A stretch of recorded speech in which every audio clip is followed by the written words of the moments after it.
আসসালামু আলাইকুম রহমতুল্লাহ। আমি হাসিব আর আপনারা দেখছেন হাসিব অডিসি। বাংলাদেশের সৌন্দর্য শুধু পাহাড়, সমুদ্র কিংবা বড় বড় শহরের মধ্যেই সীমাবদ্ধ নয়। আমাদের দেশের ছোট ছোট জনপদ, নদী, বাজার এবং মানুষের জীবনযাত্রার মধ্যেও লুকিয়ে আছে অসংখ্য গল্প, ইতিহাস এবং ঐতিহ্য। আজকের ভ্রমণে আমরা যাচ্ছি ব্রাহ্মণবাড়িয়া জেলার নবীনগর উপজেলার ঐতিহ্যবাহী জনপদ সলিমগঞ্জে। স্থানীয়ভাবে অনেকেই সলিমগঞ্জকে মিষ্টির শহর নামে চেনে। আজ আমরা দেখব নদীপথের সৌন্দর্য, মানুষের জীবনযাত্রা, স্থানীয় খাবার এবং সলিমগঞ্জের বিখ্যাত মিষ্টি। চলুন শুরু করা যাক আজকের যাত্রা। বিকেলের দিকে আমরা অটোরিকশায় করে রওনা হলাম নরসিংদীর নতুন লঞ্চঘাটের উদ্দেশ্যে। রাস্তার দুই পাশে ব্যস্ত শহরের জীবন, ছোট ছোট দোকানপাট, মানুষের চলাফেরা সবকিছু দেখতে দেখতে আমরা পৌঁছে গেলাম ঘাটে। আমাদের পরিকল্পনা ছিল বিকেল 4টার লঞ্চে সলিমগঞ্জের উদ্দেশ্যে রওনা হওয়ার। কিন্তু ভ্রমণের গল্পে সবসময় পরিকল্পনা অনুযায়ী সবকিছুই হয় না। আমাদের এক বন্ধুর আসতে কিছুটা দেরি হয়ে যায়, তাই আমরা ঘাটে বসে তার জন্য অপেক্ষা করতে থাকি।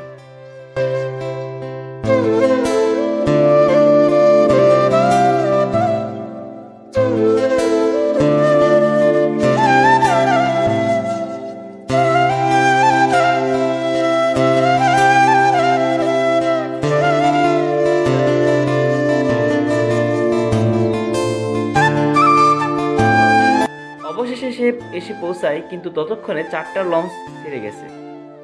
প্রথমে একটু খারাপ লাগলেও পরে ভাবলাম ভ্রমণের আসল মজাই হলো এমন ছোট ছোট অপ্রত্যাশিত ঘটনাগুলোতে।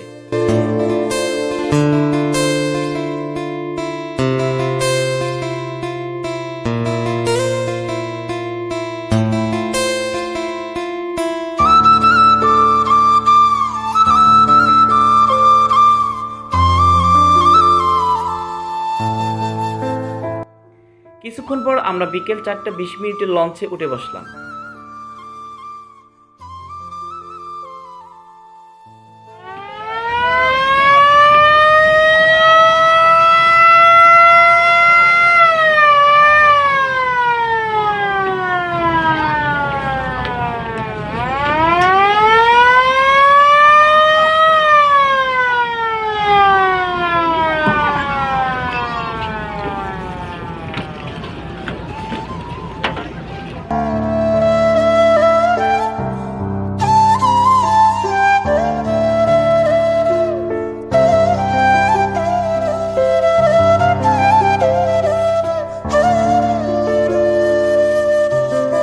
লঞ্চ ছাড়ার সঙ্গে সঙ্গে শুরু হলো আমাদের নথিপথের যাত্রা। মেঘনা বাংলাদেশের অন্যতম বৃহৎ নদী। যুগ যুগ ধরে এই নদী ঘিরে গড়ে উঠেছে অসংখ্য জনপদ, ব্যবসা বাণিজ্য এবং মানুষের জীবনধারা। লঞ্চ ধীরে ধীরে এগিয়ে চলেছে, চারিদিকে বিশাল জলরাশি, দূরে মাছ ধরছে জেলেরা, কোথাও ছোট ছোট নৌকা ভেসে যাচ্ছে, আর বিকেলের আলো পুরো যাত্রাটাকে অসাধারণ করে তুলেছিল। বাংলাদেশকে নদীমাতৃক দেশ বলা হয়, আর মেঘনার বুকে দাঁড়িয়ে সেই পরিচয় যেন নতুন করে উপলব্ধি করা যায়। পথে আমরা গল্প করেছি, ভিডিও ধারণ করেছি, ছবি তুলেছি এবং উপভোগ করেছি নদীর অপরূপ সৌন্দর্য। প্রায় 2 ঘন্টার নদীযাত্রা শেষে সন্ধ্যা 6টা 20 মিনিটে আমরা পৌঁছে গেলাম সলিমগঞ্জে। নবীনগর উপজেলার অন্যতম পরিচিত এই জনপদ দীর্ঘদিন ধরে ব্যবসা বাণিজ্য ও সামাজিক কর্মকাণ্ডের জন্য পরিচিত। স্থানীয়ভাবে প্রচলিত আছে সলিম নামের একজন প্রভাবশালী ব্যক্তির নাম অনুসারে এই এলাকার নামকরণ করা হয়েছিল। যদিও এই বিষয়ে নির্ভরযোগ্য ইতিহাস দলিল খুব বেশি একটা পাওয়া যায় না, তবে দীর্ঘদিন ধরে সলিমগঞ্জ বাজার আশপাশের মানুষের অর্থনৈতিক কর্মকাণ্ডের একটি গুরুত্বপূর্ণ কেন্দ্র হিসেবে ভূমিকা পালন করে আসছে। এই অঞ্চলের সংস্কৃতি ও জীবনধারার সঙ্গে নদীর সম্পর্ক অত্যন্ত গভীর।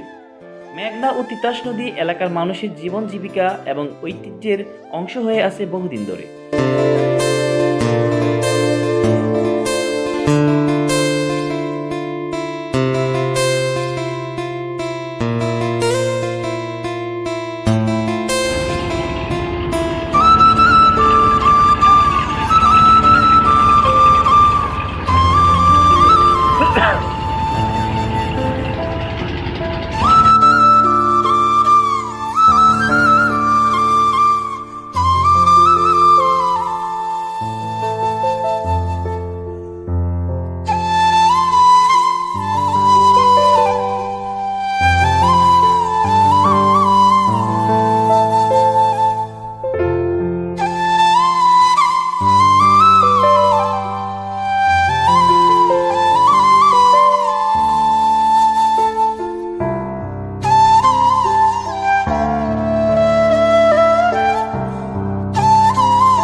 পৌঁছানোর পর আমরা প্রথমে চলে গেলাম স্থানীয়ভাবে পরিচিত ইয়াসিন মিয়ার চা স্টলে।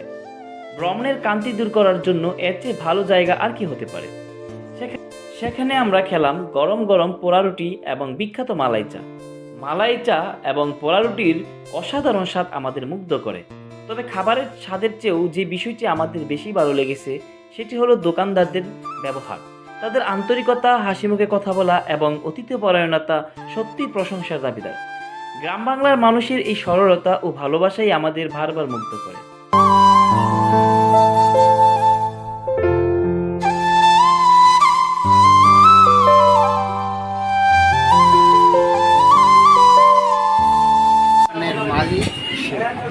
এখানে 70 বছর ধরে এখানে দোকানদার আগে করতে তিনের বাপে।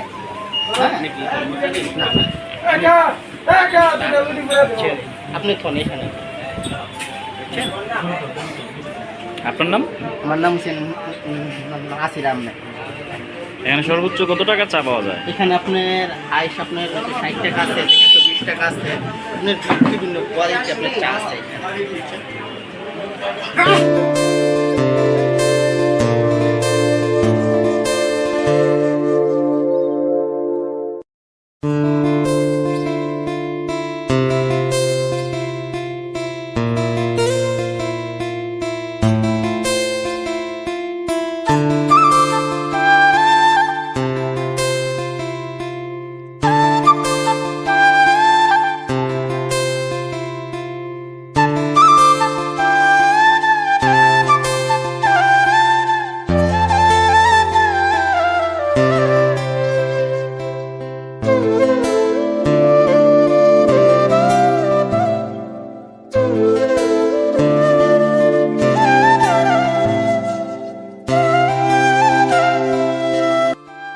শেষ করে আমরা চলে গেলাম সলিমগঞ্জের ঐতিহ্যবাহী মিষ্টির দোকানে।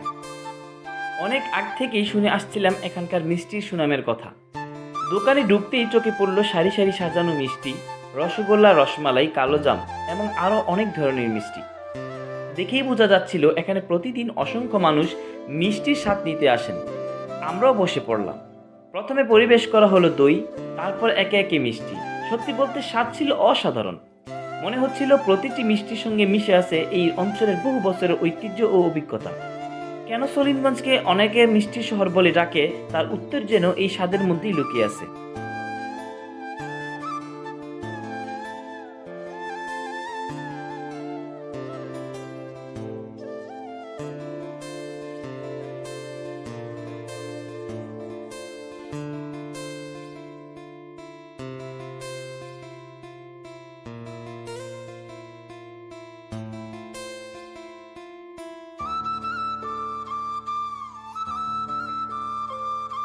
নিজেরা খাওয়ার পর ভাবলাম এত ভালো মিষ্টি খেয়ে পরিবারের জন্য কিছু না নিয়ে গেলে হয় না।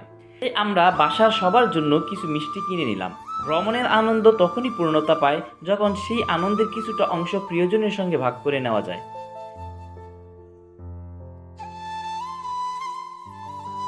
এরই মধ্যে সন্ধ্যা নেমে এসেছে, চারিদিকে আজানের ধ্বনি ভেসে আসছে।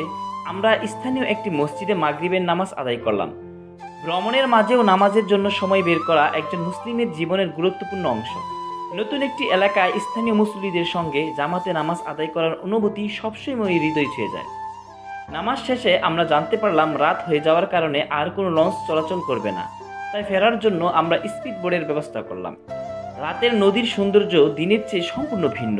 চারপাশে নীরবতা, দূরে গ্রামের জ্বলছে আলো, নদীর জলের উপর প্রতিফলিত হচ্ছে সেই আলোর ঝিলিক। স্পিডবোট যখন দ্রুত গতিতে নদীর বুক চিরে এগিয়ে যাচ্ছিল তখন পুরো যাত্রাটি এক রোমাঞ্চকর অভিজ্ঞতায় পরিণত হয়েছিল। ঠান্ডা বাতাস, রাতের নীরবতা এবং নদীর বুক ছুটে চলা সব মিলিয়ে দিনটি শ্রেষ্ঠও হয়ে উঠল স্মরণীয়। আজকে ভ্রমণে আমরা নরসিংদী থেকে মেঘনা নদী পেরিয়ে পৌঁছে গেলাম ঐতিহ্যবাহী সলিমগঞ্জ। সেখানে দেখলাম নদীর সৌন্দর্য, জানলাম এলাকার কিছু ইতিহাস, উপভোগ করলাম ইয়াসিন মিয়ার চা স্টলের মালাই চা ও পোড়া রুটি, স্বাদ নিলাম সলিমগঞ্জের বিখ্যাত মিষ্টি ও দই, আদায় করলাম মাগরিবের নামাজ, আর রাতের নদীতে স্পিডবোট করে ফিরে এলাম এক সুন্দর অভিজ্ঞতা নিয়ে। বাংলাদেশের সৌন্দর্য লুকিয়ে আছে এমন অসংখ্য ছোট ছোট জনপদে, যেখানে ইতিহাস, ঐতিহ্য, প্রকৃতি এবং মানুষের ভালোবাসা একসঙ্গে মিশে আছে। আমি আমি হাসিব, আপনারা দেখছিলেন হাসিব অডিসি। ভিডিওটি ভালো লাগলে লাইক, কমেন্ট ও শেয়ার করতে ভুলবেন না। আর নতুন নতুন ভ্রমণের গল্প দেখতে চ্যানেলটি সাবস্ক্রাইব করে আমাদের সঙ্গেই থাকুন। আল্লাহ হাফেজ।